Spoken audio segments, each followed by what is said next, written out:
Good morning 10th class students.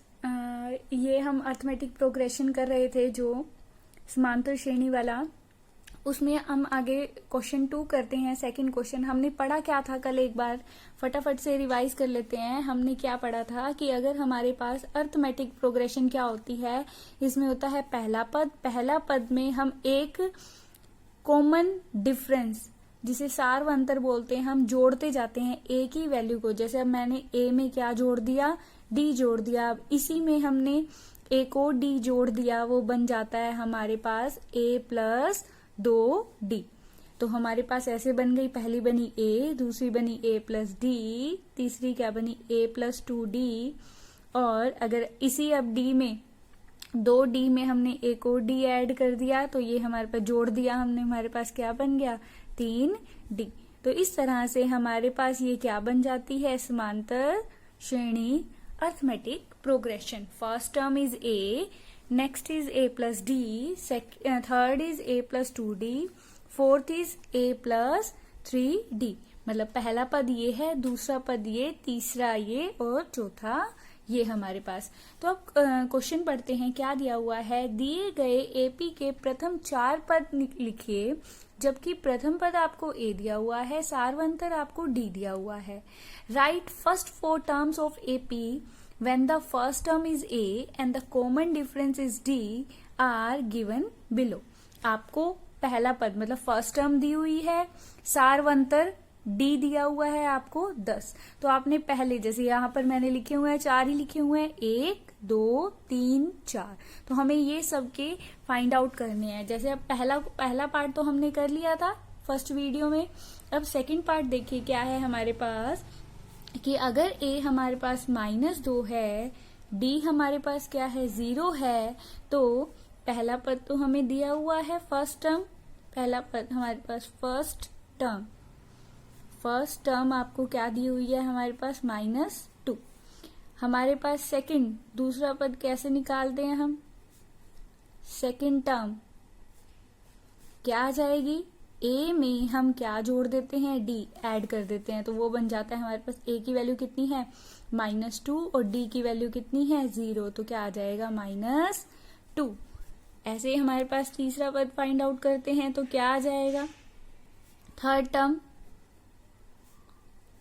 a plus 2d, a plus 2d। तो a कितना है -2, 2 गुना d की value कितनी है 0, तो ये आ जाएगा -2 प्लस 0 आ गया हमारे पास -2। हमारे पास चौथा पद क्या आ जाएगा, फोर्थ टर्म हमारे पास क्या आ जाएगी, a प्लस 3d। क्या हो जाएगा, a की वैल्यू कितनी है -2, 3d, d की वैल्यू कितनी है 0 से किसी को भी गुना करेंगे, 3 से 0 से मल्टीप्लाई करेंगे क्या आ जाएगा 0, तो ये भी आ गया -2। तो हमारे सारे ही क्या आ गए -2 इस तरह से हमारे चारों पद आ गए -2 और -2 यहाँ। अब हमारे पास क्या है, इसका फोर्थ पार्ट, थर्ड पार्ट आप खुद कर लीजिए। फोर्थ पार्ट क्या दिया हुआ है, अगर a की वैल्यू क्या है -1 है, d की वैल्यू 1/2 1/2 है, 1/2, तो हमें निकालना है वही 4 टर्म्स निकालनी है। क्या आ जाएगा, फर्स्ट क्या था a, वो तो है हमारे पास -1, सेकंड क्या है a plus d, -1 plus d, d की वैल्यू कितनी है हमारे पास, यहाँ पर लघुत्तम एलसीएम ले लेंगे 2, -2 प्लस 1, ये आ गया हमारे पास -1/2। अब हमारे पास अगर थर्ड टर्म निकाले हमारे पास a प्लस 2d, ये आ जाएगा -1 प्लस 2d, d की वैल्यू रखे 1/2, 1/2, ये कट गया, ये से आ गया -1 प्लस 1, इसका मान आ गया 0। थर्ड टर्म, फोर्थ टर्म, अब नेक्स्ट -1 प्लस 3 गुना में 1/2, -1 प्लस 3/2, एलसीएम ले लें, लघुत्तम ले लें 2, -2 जाएगा, इससे गुना करेंगे हमारे पास, तो ये आ जाएगा 1/2। तो हमारे चारों पद आ गए। पहला पद क्या है हमारे पास, first term is -1, second is -1/2, third is 0 and fourth is 1/2। इससे ऊपर वाला पार्ट क्या है हमारे पास, फिफ्थ पार्ट ए अगर हमारे पास क्या है -1.25 और डी है हमारे पास माइनस, तो इसे खुद ट्राई करेंगे एक बार। क्या करना है, ए आपको दिया हुआ है a प्लस डी, ए और डी में क्या करना है, चलिए एक निकाल देती हूँ, बाकी आप खुद करेंगे। -1.25 प्लस डी की वैल्यू कितनी है, डी का मान कितना है, माइनस का 0.2525, तो हमारे पास क्या आ जाएगा, -1.25 माइनस प्लस माइनस माइनस, तो ये हमारे पास हो जाएगा, ऐड कर दें इसे हम, तो माइनस का 1.50। तो इस तरह से हम दो पद भी निकाल सकते हैं। अब आती है बात तीसरे क्वेश्चन की। तीसरा क्वेश्चन क्या है हमारे पास यहाँ पर, थर्ड, निम्नलिखित में से आपको अब एपी दी हुई है, आपने क्या करना है, प्रथम पद और सार्वंतर निकालना है। क्या दिया हुआ है, प्रथम पद फाइंड आउट करना है, मतलब फर्स्ट टर्म फाइंड आउट करनी है, और कॉमन डिफरेंस डी निकालना है, और फर्स्ट टर्म ए दिया हुआ है। तो फर्स्ट आपका क्वेश्चन क्या है, अगर हम फर्स्ट पार्ट पे देखें, 3 1 -1 -3 ये दी हुई है हमारे पास। तो अब पहला पद आपको पता है, फर्स्ट टर्म क्या है, ए क्या है, इज इक्वल टू 3। तो पहला पद हमारे पास क्या दिया हुआ है, फर्स्ट टर्म इज 8। दूसरा पद क्या दिया हुआ है हमारे पास, 1। तो हमें पता है हम सार्वंतर कॉमन डिफरेंस कैसे निकालते हैं, कॉमन डिफरेंस डी, पहला दूसरा पद माइनस पहला पद, दूसरा पद माइनस पहला पद,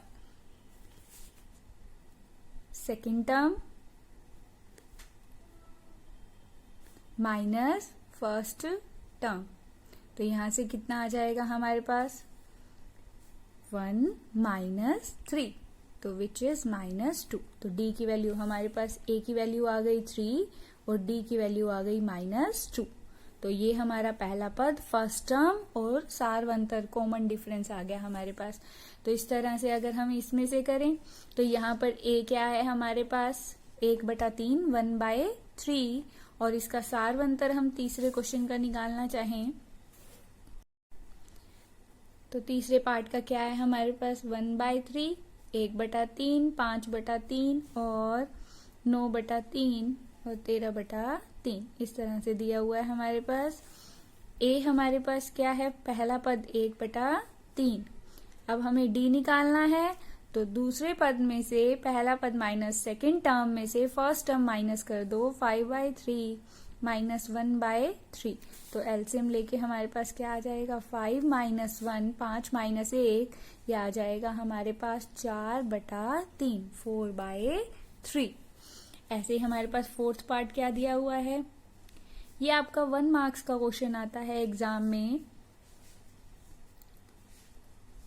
ये आपको दिया हुआ है, एपी दी हुई है पहले ही, तो आपका पहला पद क्या हो गया 0.6 0.6, एंड डी क्या हो जाएगा, दूसरे पद में से पहला पद क्या कर दें माइनस, तो 1.7 1.7 में से 0.6 घटा दिया जाए तो क्या आ जाएगा हमारे पास 1.1 तो ये थे हमारा जो एक्सरसाइज का दूसरा और तीसरा क्वेश्चन, जिसके आपने सभी पार्ट करने हैं वीडियो देखकर।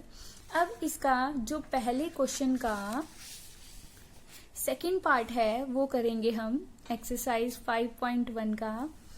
क्या दिया हुआ है फर्स्ट का सेकंड पार्ट, किसी बेलन में उपस्थित हवा की मात्रा जबकि निकालने वाला पंप प्रत्येक बार बेलन की शेष हवा का 1/4 भाग बाहर निकाल देता है, तो हमें बताना है कि यह स्थिति समांतर श्रेणी की बनती है या नहीं बनती। क्या दिया हुआ है, the amount of air present in a cylinder when A vacuum pump removes 1/4 of the air remaining in the cylinder at a time। कि अगर एक टाइम पर हमारे पास क्या है, सिलेंडर में जितनी भी एयर प्रेजेंट है, वैक्यूम उसका हर बार 1/4 पार्ट क्या कर देता है, रिमूव कर देता है। तो हमें बताना है कि जो ये टर्म बनेगी, क्या ये श्रेणी जो बनेगी वो एपी बनेगी या नहीं बनेगी। तो इसके लिए हमारे पास सबसे पहले ले लेते हैं कि पहले मानना पड़ेगा कि बेलन में हवा की मात्रा कितनी है। माना बेलन में हवा की मात्रा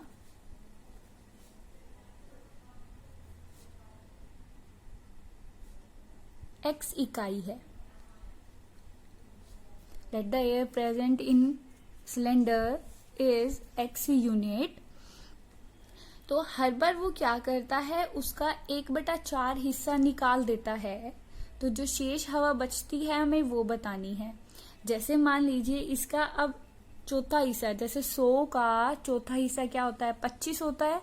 तो ऐसे ही हमने इसे मान लो 100 है, जैसे 100 का चौथा हिस्सा क्या हो गया, 25 हमने 100 में से निकाल देना है। तो कितना रह जाएगा हमारे पास, 75। तो शेष हवा कितनी रह जाएगी, इसका चौथा हिस्सा हमने 100 में से, जैसे 100 में से हमने 100 का चौथा हिस्सा 25 घटा दिया था, ऐसे इसका हमने इसमें से घटा दिया। तो कितना आ जाएगा, 3/4 x। क्या आ जाएगा, 3/1 में से 1/4 चला गया, कितना आ जाएगा, 3/4। तो पहला पद आपका कितना आ गया, अगर हम इसको लिखें, पहला पद आ गया हमारे पास x, दूसरा पद आ जाएगा हमारे पास 3x/4। तो अब ये हमारे पास बन गया। अब हमारे पास कितनी बेलन में हवा रह गई, 3/4x। इसका हमने क्या करना है, बेलन में अब कितनी हवा है, 3/4। इसका क्या करना है, चौथा हिस्सा कर दो और फिर जितना बचा हुआ था, अब 75 था, 75 का क्या कर दिया, 75 का फिर चौथा हिस्सा करके 75 में से क्या कर दिया, घटा दिया। तो हमारे पास ये मान क्या आ गई, हमारे पास पहले क्या है, शेष हवा कितनी रह गई थी, 3/4x। अब जितनी हवा उस बेलन में रह गई है, जितनी एयर प्रेजेंट है सिलेंडर में, उसका 1/4 करके जितना रह गया था हमारे पास, रिमेनिंग पार्ट था, उसमें से उसको क्या कर दिया, सब्ट्रैक्ट कर दिया, माइनस कर दिया। तो ये हमारा आ जाएगा 3/4x और ये आ गया 3/16x।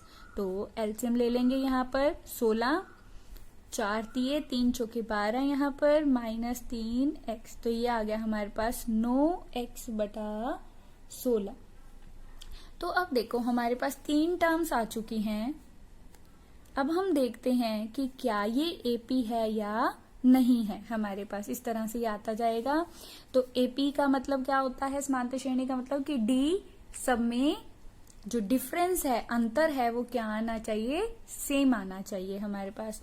तो पहला पद क्या है, डी कैसे निकालते हैं हम, दूसरे पद में से पहला पद माइनस करेंगे तो क्या आ जाएगा यहाँ पर, 4, 3x -4x हो जाएगा। ये हो गया -x/4।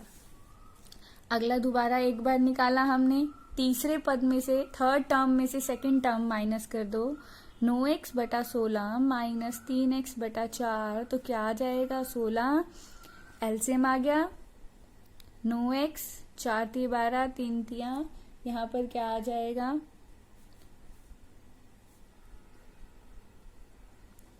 4 चौके 16, 4 तिये 12। तो ये आ जाएगा -3x/16। तो अब देखो दोनों में d बराबर आना चाहिए था, लेकिन यहाँ पर क्या आ रहा है, दोनों में d बराबर नहीं आ रहा। तो ये एपी नहीं है। तो ये संख्याएं एपी नहीं बनाती हैं। तो ये एक्सरसाइज के आपके, तो दिस, अगर हम इसको इंग्लिश में करें क्या ले लोगे, let air present in the cylinder is x unit, remaining air इस तरह से हम टर्म्स निकालते जाएंगे जो आ जाएंगी हमारे पास, और इसको हम ऐसे, तो this series is not AP. तो ये हमारे एक्सरसाइज के 3 पूरे क्वेश्चन हो गए। एक 4th क्वेश्चन रह गया, वो नेक्स्ट वीडियो में करेंगे 4th क्वेश्चन। तो एक्सरसाइज कंप्लीट हो जाएगी आपकी चैप्टर 5 की एक्सरसाइज 5.1 प्रश्नावली 5.1। घर पे रहें, सुरक्षित रहें और स्टडी पढ़ते रहें।